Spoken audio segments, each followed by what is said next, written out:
A controversial voter registration bill is on course to become state law. But opponents say they plan to interrupt the Senate meeting next week. And as News Channel 5's Kyle Horan learned, this bill would add possible civil fines to bad voter registrations.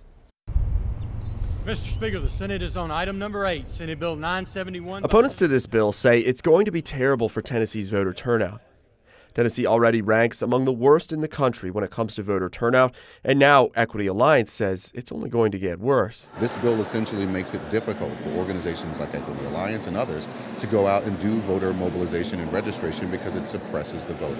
It encourages people, or rather I should say discourages people from participating in the process. And that's exactly the opposite of what we should be doing. The bill Timothy Hughes is talking about is Senate Bill 971, scheduled to be debated next week. The bill says any organization that registers voters could be fined up to $10,000 if state election officials find more than 100 mistakes on the forms they submit.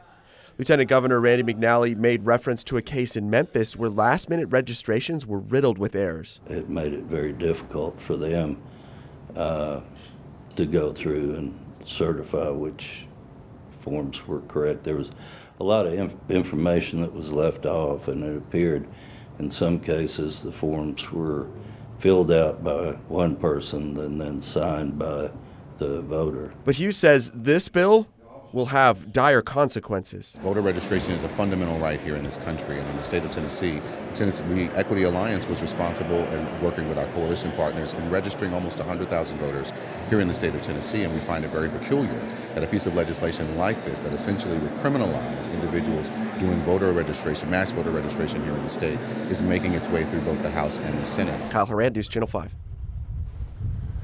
Earlier this week, a member of Equity Alliance was removed from the House floor session for being disruptive as this bill was heard.